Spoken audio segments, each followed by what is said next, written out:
ever see. Worthy of all the praise we could ever bring.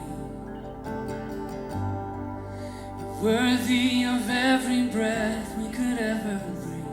We live for you, God, we live for you. Sing Jesus. Jesus, the name above every other name. Jesus, the only one who could ever save. Worthy of every breath we could ever breathe. We live for you, God, we live for you. Sing holy, holy, there is no one like you. There is none beside you. Open up my eyes in wonder. Show me who you are and fill me in your heart and lead me in your love to those around me. See again, he's worthy. Worthy of every song we could ever sing. Worthy of all the praise we could ever bring. Worthy of every breath we could ever breathe. We live for you. Oh, we live for you, Jesus. Jesus, the name above every other name. Jesus, the only one who could ever save. Worthy of every breath we could ever breathe. We live for you. Oh, we live for you. Yes, holy, there is no one like you. There is none beside you. Open up my eyes in wonder. Show me who you are and fill me with your heart and lead me in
Father of kindness, you have poured out grace. You brought me out of darkness, you have filled me with peace. Giver of mercy, you're my help in time of need. Lord, I can't help but sing faithful. Faithful you are,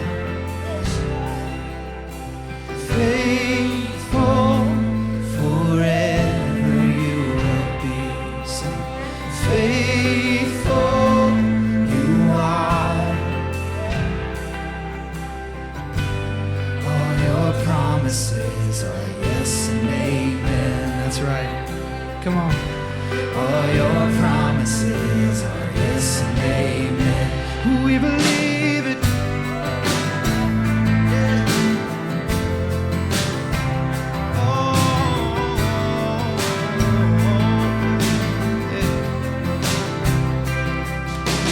Beautiful Savior, you have brought me near. Drew me from the ashes, you have broken every curse. Blessed Redeemer, you have set this captive free. Sing this. Lord, I can't help but sing. Faithful you are, faithful forever you will be. Faithful you are, all your promises are yes and amen. Sing it again. All your promises are yes and amen. Take it up. Faithful you are, faithful forever you will be. Oh, you are faithful you are, all your promises are yes and amen. Yes and amen. All your promises are yes and amen.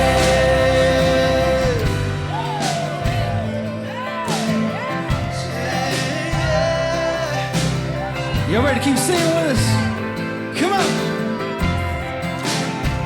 I will rest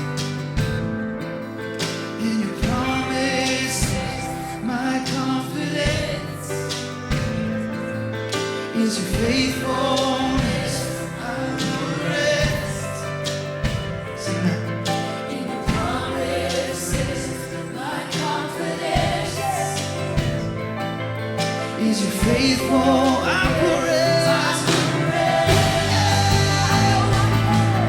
In your promises, my confidence is your faithful. So faithful, so faithful. In your promises, my confidence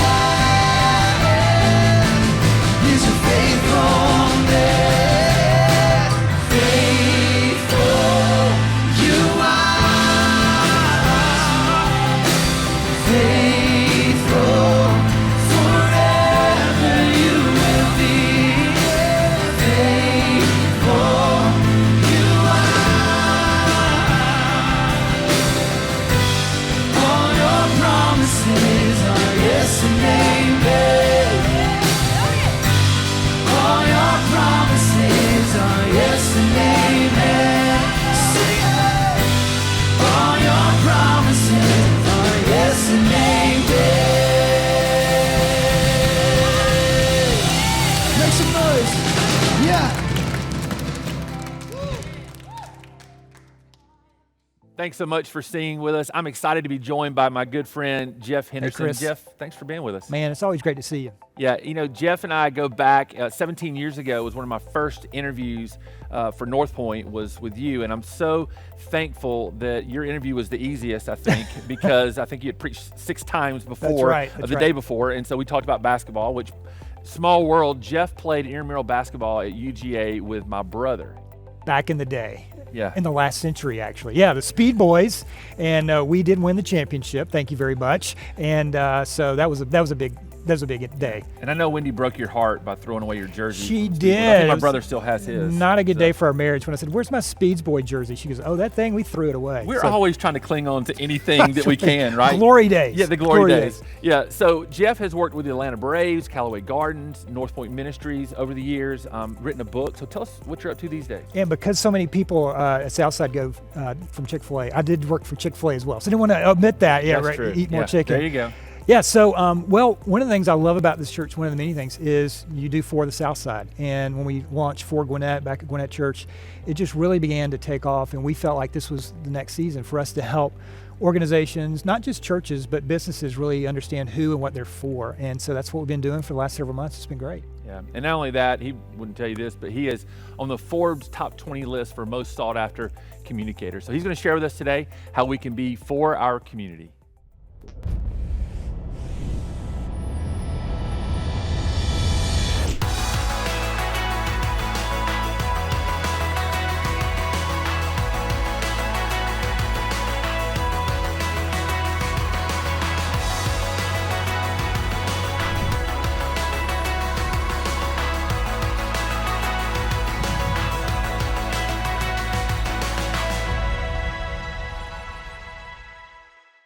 Hey there, Southside Church. It is always amazing for me to be here. And happy 16th anniversary. Last month, you celebrated your 16th year as a church. And wow, look at what God has done through you in these 16 years. In fact, let me give you an example. I have to say hey to all of the folks that are watching and a part of what Southside is doing right now. In fact, I want to give a shout out to Peachtree City, the Noonan campus, Henry County. Now you have these micro sites at Serenbe and Trilith. I know you're praying about a Fayetteville location, and those of you watching online. It's just really remarkable. And as I say this out loud, I'm reminded of when there was no such thing as a Southside church, but I remember when I was the lead pastor in the early days at Buckhead Church. We'd rented out this closed down grocery store, turned it into a church. And every Sunday, many of you would drive up from Peachtree City to Buckhead, sit in on the 11 o'clock service, and then I would walk out to the lobby, and many of you would come up to me and you would ask me this question: do you think we could do something like this at Peachtree City? And now, look at all of these years later. Look what God has done through your faithfulness. Those of you who give financially, those of you who serve, those of you who invite, those of you who go into your communities to let people know, not just about Southside Church, it's not about Southside Church, but it's about the God that Southside Church represents. And so it really, truly is amazing. But there's a danger. There's a danger when an organization experiences the momentum and the success that you've had. And in fact, history is littered with organizations, both in the business world and the church world, who've had massive momentum, and yet they looked up one day and they drifted off mission. They drifted off vision. That's why every once in a while we need to get back together and remind ourselves, hey, remember why we started this. Remember what the vision was. Remember what the mission was. And here's why. Leaders are repeaters. Leaders are repeaters. And those of you that are bought in and you're a part of Southside Church, hey, congratulations, you're a leader. And leaders are repeaters. And so what we're doing in this season is reminding us of some of the core reasons of why so many of you drove up to Buckhead Church many years ago to have this dream that is now a reality. One of the core values of Southside is to be rich in good deeds. And we're in this season about be rich, to be rich in good deeds, not just in Southside, but around the world. We'll talk about that in just a second. We want to be for the South Side. In fact, one of the ways we are for the South Side is to be rich in good deeds. But all of this is connected to the mission of this church, these locations, and that is to inspire people to follow Jesus. But today, I want to talk about one of the primary obstacles that stands in your way, that stands in our way, that can prevent people from following Jesus. And when we're aware of this, when we're cognizant of this, and when we can remove this obstacle, something powerful happens. In fact, that's what you've done for these last 16 years. You've removed this obstacle that is an obstacle for many people to follow Jesus. And as you have removed those obstacles, this obstacle we're going to look at today, it's not surprising for me to say Peachtree City, Noonan, Henry County, Serenbe, Trilith, maybe Fayetteville, and online. Look at what God is doing. So what is this obstacle that can stand in our way, and if we're not careful, can stand in the way of what God wants you to do, wants to do through you in your communities? Well, to illustrate that, let me take you back to my days growing up. I'm a preacher's kid. I've been in church all my life. I went to church 9 months before I was born, that whole thing. And I want to tell you one of my most prevalent memories. In fact, I think it was the first cognizant memory I had of being in the church. I have an older brother, an older sister, and a younger brother, and we went to church 3 days a week. Some of you can remember or can relate to that. I went Sunday morning, Sunday night, and Wednesday night. If Sunday morning wasn't enough, we had 2 more options at it, right? And so on Sunday nights, we would come back, and we lived in this little house. And I know I'm dating myself, but my brothers and my sister, we would watch The Wonderful World of Disney. Some of you remember this. But on the other side of this little wall was a kitchen, and my mom and dad would make coffee, and they would talk about the events of the day at church that day. And I heard this, and I heard their conversation. I was watching Wonderful World of Disney, but I could hear their conversations because it was such a small house. And typically the course of the conversation sounded like this. My dad would say to my mom, well, Deacon so-and-so's mad at me about this, and brother so-and-so's upset about this, and deacon so-and-so isn't happy with this, and brother so-and-so wants to talk to me because he's not happy about this. And after hearing this Sunday night after Sunday night, I had my first cognizant thought of the local church. And this was my experience. My thought was this: why do these people hate my dad? Why do these people hate my dad? That was the first cognizant thought that I have of the local church. Now, for you, maybe you grew up and you were around Jesus followers, and there was an obstacle that stood in your way from you following Jesus, and maybe it wasn't Jesus. In fact, let me tell you the title of today's message is simply this. It's not Jesus' fault that I don't believe.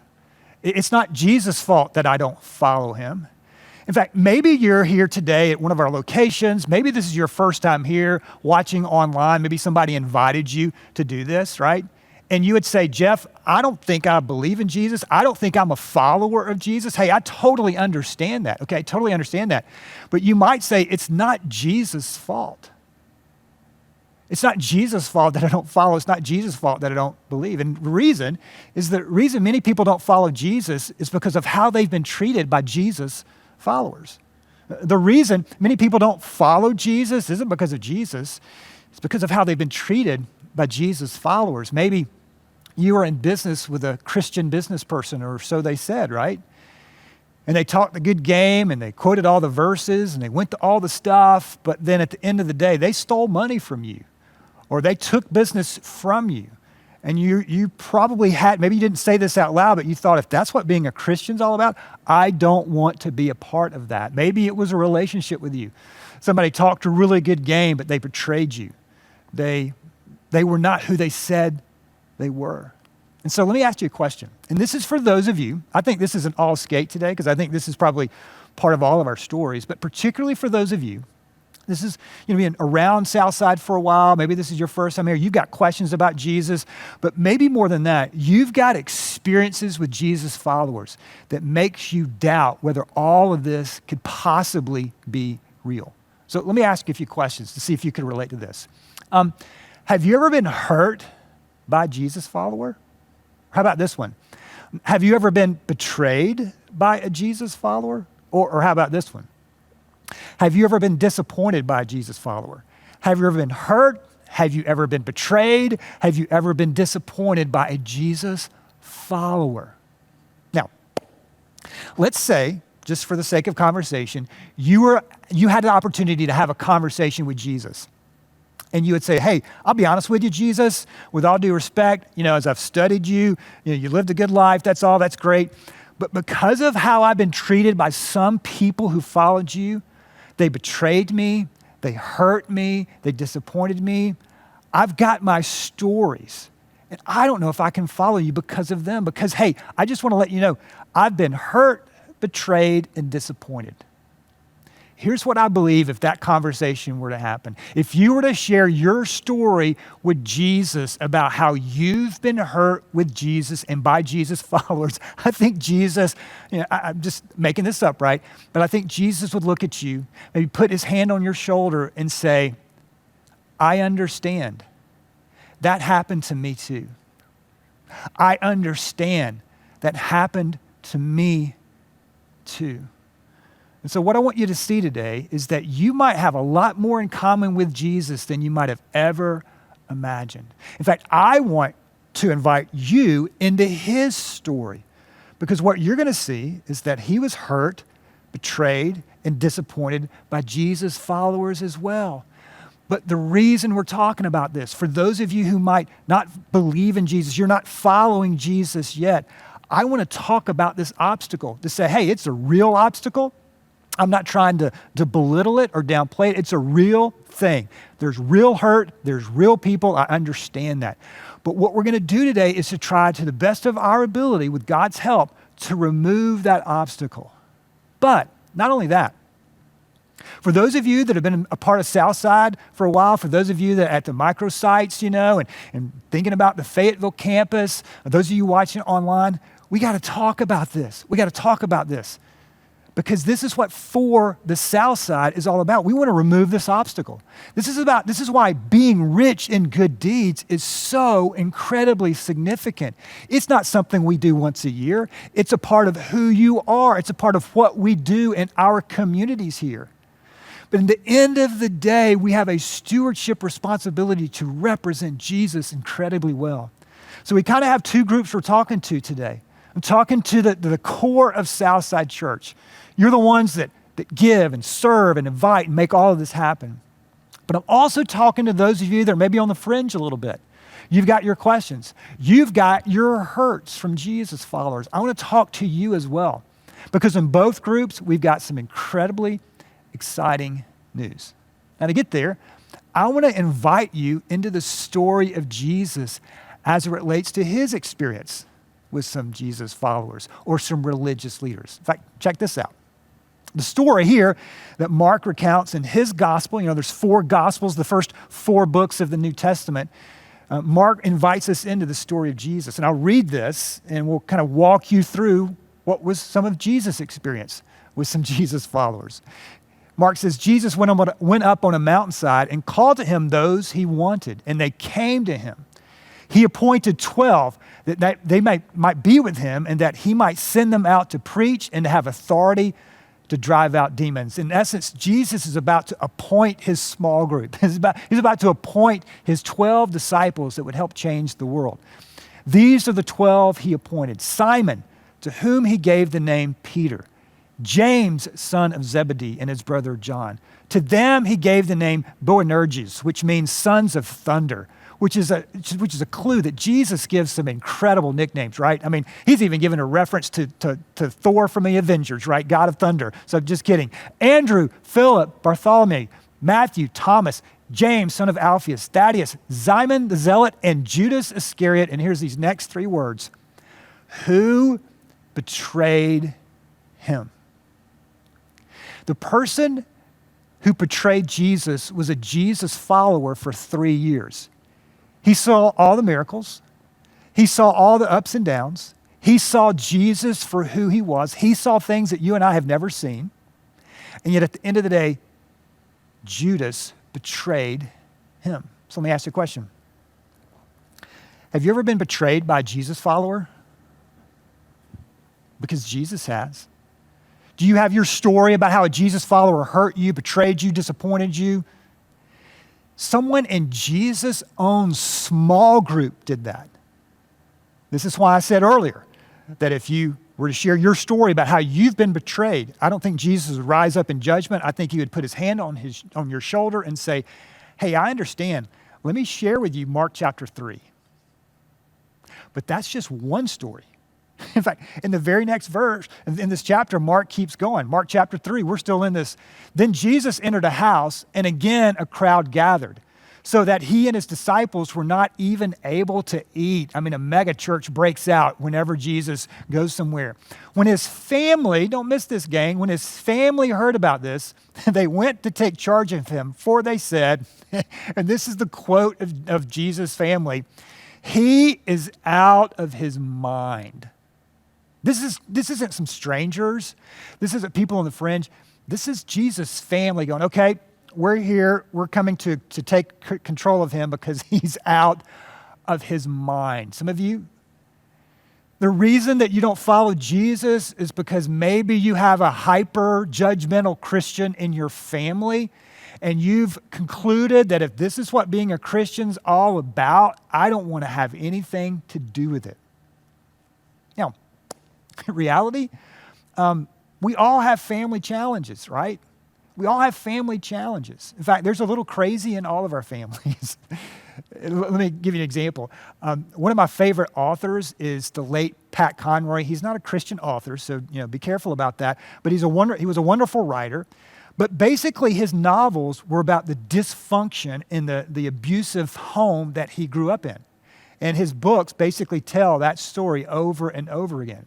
So one time he was at a book signing. He was signing a book for a couple. And the husband of this couple said, "Mr. Conroy, we love your books, but I got to tell you, your family, they're crazy." And so Pat Conroy looks up, stops signing, and he looks up and he goes, "That's true. There's crazy in my family. But I bet if I start naming the people in your family, I'm going to hit crazy pretty soon." And he goes, "Father, mother, brother, sister." And the wife stops him and goes, "Oh, his sister, she's crazy," right? So the point is, we all got a little bit of crazy in all of our family. So if there's a family member who stands in the way, who's an obstacle of you following Jesus, hey, don't forget this. Jesus' own family thought he was crazy, right? But it gets even worse. I mean, you've got a friend who betrayed him. You've got a family that comes to basically take him away because he's crazy. And then here's what happens next.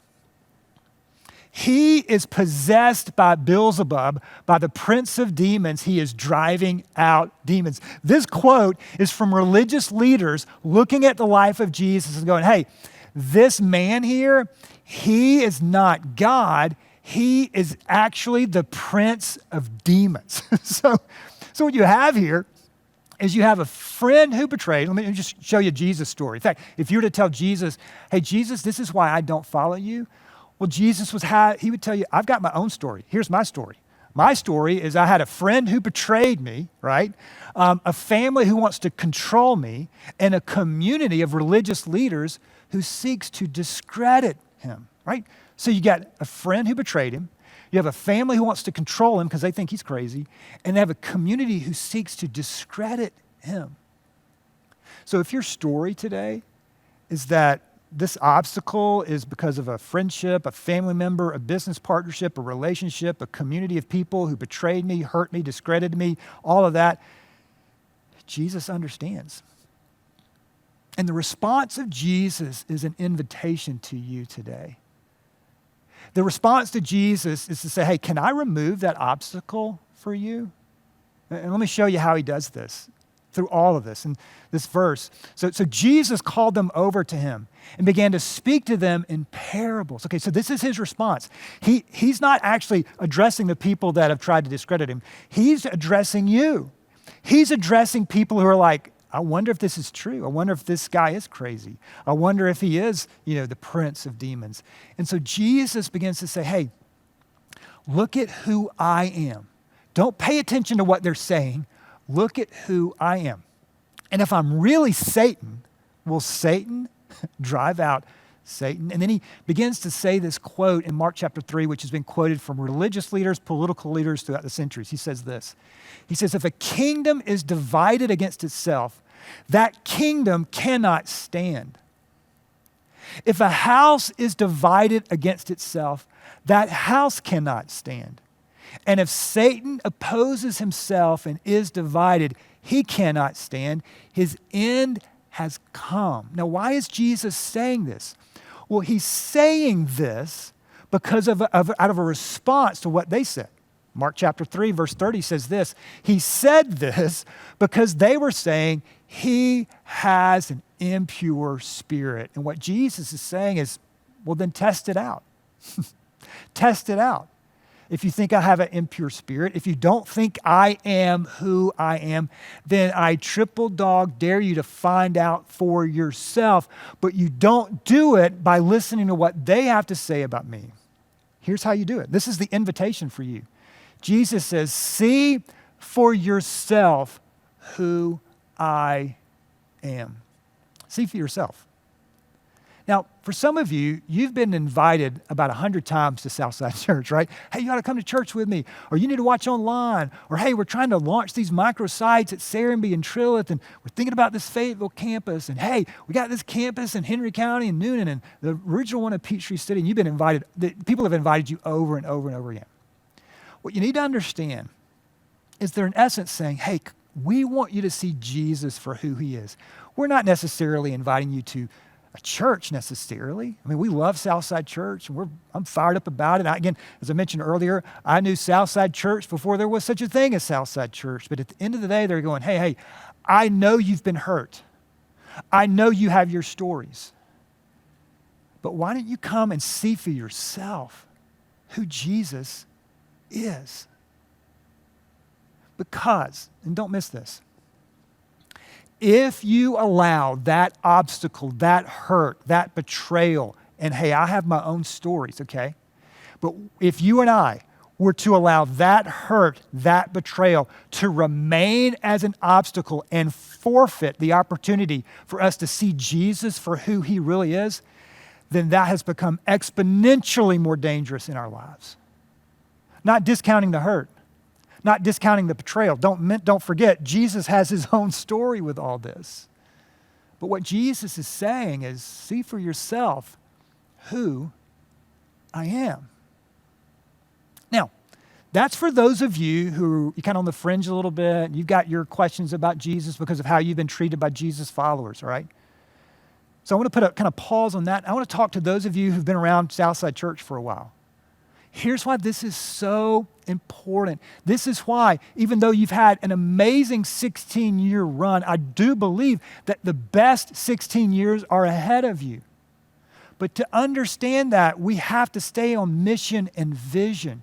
We have to understand that for many people, the obstacle that is standing in their way to follow Jesus is how they have been treated by Jesus' followers. And the reason I can say this without knowing everyone's story is simply this. I think you would agree with this. That many people, when it comes to the church, many people are more familiar with what the church is against rather than what the church is for. Let me say that again.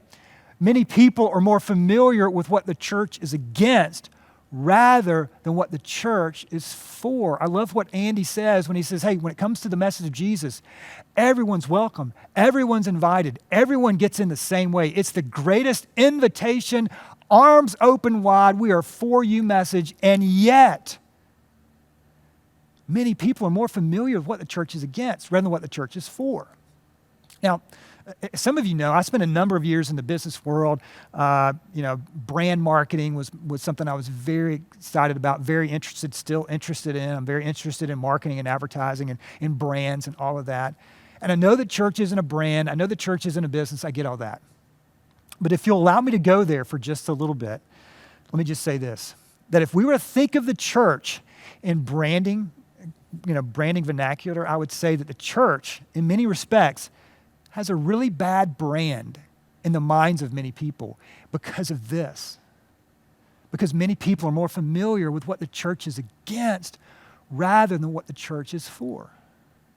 So if you've been coming to Southside and you walk in and you see the volunteers with the For the Southside shirts, or you drive around the community and you see the little bumper sticker that says For, or you're online and you see something posted on Instagram and you see hashtag For the Southside. If you've ever wondered what that is, it's about this, that instead of many people more familiar with what the church is against, we want to create churches. This is why, hey, Serenby, hey, Trilith, you need to know what you're getting into here, okay?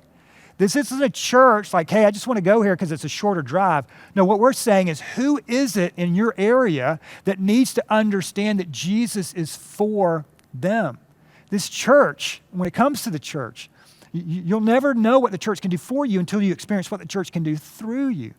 That's why if you're at Trilith or you're at Serenby right now, or you're maybe thinking about the Fayetteville campus and all that, if you can dive into these early days, that's where so many of the memories are born. Those of you online right now, I mean, the fact that you could text this link to somebody to say, in fact, if there's a friend that you know who's been deeply hurt by a Christian in the past, and they've just walked away from this whole thing, you need to send them this message to say, hey, I know that you've been hurt.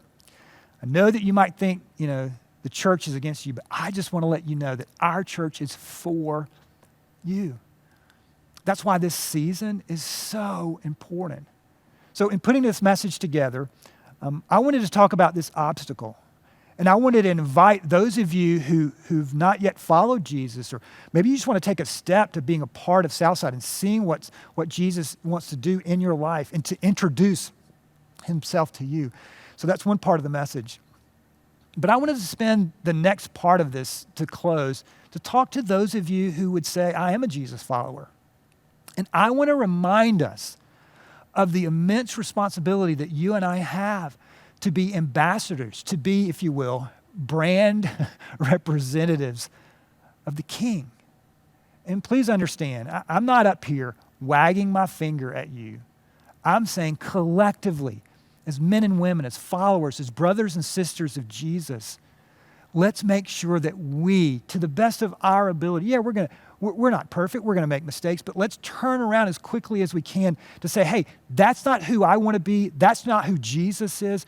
Let's not be obstacle people, let's be obstacle removers. So I want to give you a few examples of what that looks like to close. The first one is simply this, is to be rich in good deeds. That's what this whole thing is about. If you've seen, some signage or whatever around, it says be rich. Like, be rich, what does that mean? That's a Bible verse that says be rich in good deeds. We want to be so full and generous of good deeds that people go, wow, what is it about you? And not this year, and this happens every year in Be Rich, but we're definitely creating some opportunities for you to give to Haiti, for you to give to Afghanistan. There are partners that we have in all of our communities. We want to be such a bright light for our community, not about Southside Church, but so that people can go, wow, these people are generous. Maybe, just maybe, it's true. Let me give you one example about being rich in good deeds.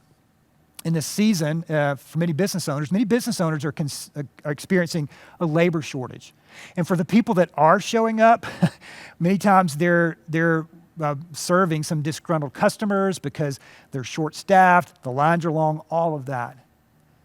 How about those of us who are Jesus followers? The first thing that we do when we go to a drive-through or we go to a business, the first thing we say before we talk about the transaction is we just pause and go, hey, can I just thank you for being here, and just smile? I've been doing that for the last few weeks. It's been transformative. You know who for? Mainly for me. Because I love going into these businesses and going, hey, thank you for being here. And they're just so puzzled by that. They're like, well, this is my job. I'm like, no, you don't necessarily have to be here. I'm just thankful that you're giving me my coffee this morning. That's being rich in good deeds. That's why it's so important that we drive very carefully when we have the For the Southside bumper sticker on the back of the car, right? Or when we're wearing that For the Southside shirt. I worked at Chick-fil-A for a number of years, and back in the day, I know we have a lot of Chick-fil-A staff and operators watching this. Back in the day, we used to have to wear the Chick-fil-A ties. And so when I would travel, the tie was always a reminder that I represent Truett Cathy. I represent the Cathy family. I represent Chick-fil-A, represent them very well. Well, if you're a Jesus follower, every single day, whether we wear something or not, We are representing him, so let's be rich in good deeds. Number 2 is simply this: take the high road, especially on social media, right? I don't know if you know this, social media isn't the most pleasant place in the world many times. What if we just decided to encourage people? It's what I love about Southside social media. You're trying to encourage your community. You're trying to highlight people in your community. You're trying to highlight teachers, trying to highlight organizations, trying to highlight businesses. I love that because you're taking the high road. You're representing Jesus.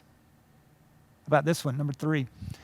Remember who you represent. I mentioned the Chick-fil-A tie. Let's never forget who we ultimately represent.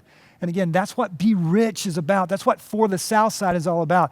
We aren't representing necessarily an organization as much as we are representing a person. His name is Jesus. Number 4, be generous. Be generous. I never will forget, several years ago, I was at a Christian conference, and we're about to go to lunch. And the leader, the host of this conference, got up and he said, "Hey, we're about to go to lunch, so I've got something I need you to do. Every year when we do this conference, we unleash you to go out in the community. And I have to tell you, a lot of the restaurants aren't excited about you being here." And when I began to ask questions about that, they said, "Well, I'll be honest with you, Christians don't tip well at all. They're not generous." So here's this large Christian conference trying to get better as Christian leaders. They're unleashed into the community, and the restaurants in that community are going, "Oh no, here come the Christians." How sad is that? How heartbreaking is that? In fact, there's this thing, some of you remember this, there's a Bible tract, which is basically Bible information. Well, one of them is this little tract that looks like a $100 bill, and people would place it on the table and leave, and a waiter or waitress would come by and go, $100? They left me $100. So they would open it up, and they would discover it's not $100. And it would say, "Disappointed? ? You won't be once you meet Jesus." And I mean, let me just be clear. You might think, "Jeff, are you saying that's a terrible idea?" No, it's a horrific idea. It's a horrible idea. In fact, I don't think when we get to heaven someday, nobody's going to say, "You know how I became a Christian?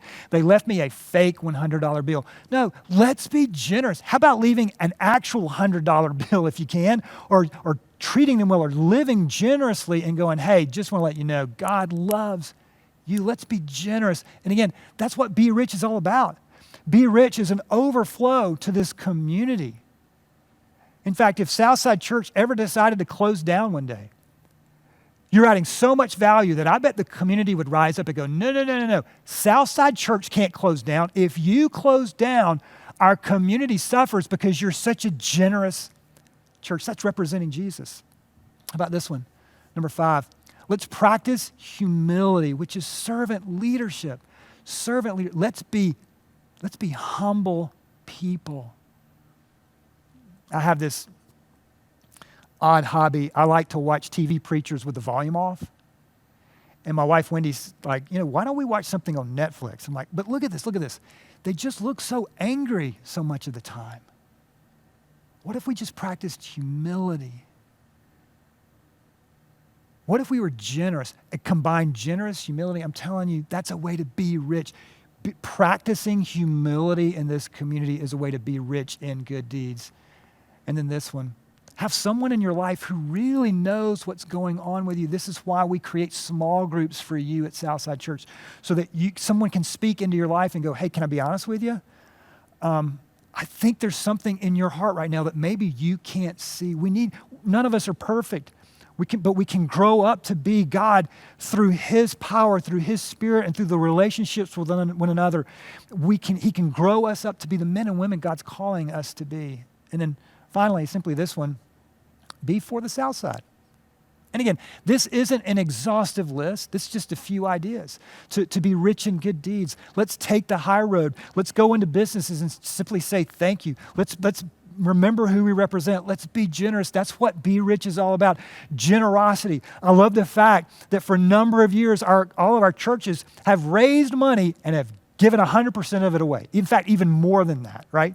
So continue to be generous. Let's practice humility, which is servant leadership. Let's have someone in our life who really knows what's going on so that we can make sure that we accidentally don't become an obstacle in someone's relationship with Jesus.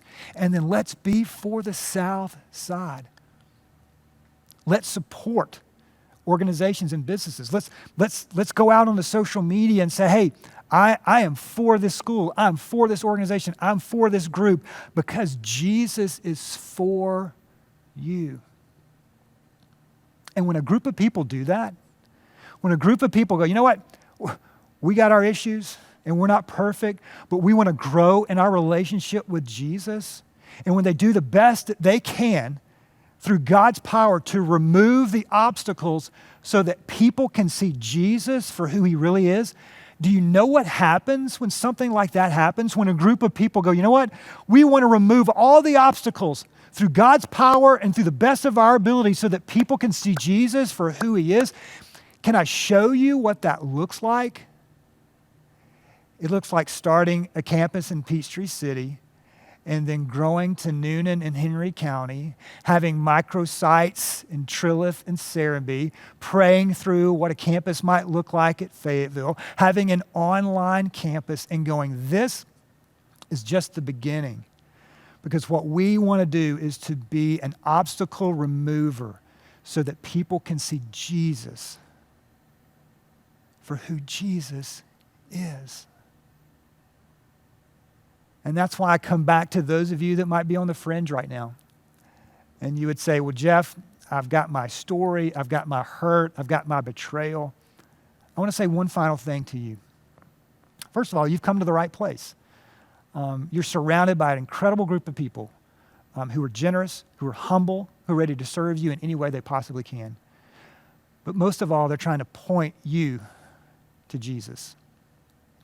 Which is why it was always fascinating to me that my dad, despite the criticism that he got, that all pastors and leaders typically get, he never let that be an obstacle in his relationship with Jesus. It was always fascinating to me. And so as I got older, I asked my dad this question. I said, Dad, how did you separate those two? I mean, I grew up hearing how all these people are angry and mad at you and all that kind of stuff. And my dad was a phenomenal leader. How did you not let that impact your relationship with Jesus? And this is what he said, and I'll never forget it. He said this, son, don't confuse Jesus with Jesus' followers. Only one of them is perfect. Don't confuse Jesus with Jesus' followers. Only one of them is perfect. So let me ask you, have you ever been betrayed? Jesus understands. Have you ever been hurt? Jesus has too. And do you want help? Because Jesus is ready. Are you? And your next step may just be to come back next Sunday. Your next step online may be to watch another message. Your next step may be to get in a small group. Or maybe today your next step is to invite Jesus in to be your Lord and Savior. Because don't confuse Jesus with Jesus' followers. Only one of them is perfect. But for those of us who are Jesus followers, may we continue to be the obstacle remover so that people in our community and beyond can see Jesus for who Jesus really is. That's how to be rich in good deeds. That's how to be for the Southside. And that's why I believe the next 16 years will be even greater than the last. So, Father, thank you for what you're doing here. Thank you for this amazing team. Thank you for the locations. I pray for Serenbe and Trilith in particular in those early days. I pray for the Fayetteville discussions. Thanks for those watching online. And thank you for the first three in Noonan, Henry County, and Peachtree City. But God, we pray particularly for those in our communities that do not know you yet. And maybe the reason they don't know you is because they've had a bad experience with a Jesus follower. May these locations and this incredible group of people, may they continue to be obstacle removers so that the people in this community can see Jesus for who Jesus really is. And Jesus, we pray all this in your matchless name. Amen and amen. As you can see, we are for the Southside, and Jeff couldn't have said it any better. Thanks so much for joining us on Southside Online, and we hope to see you soon.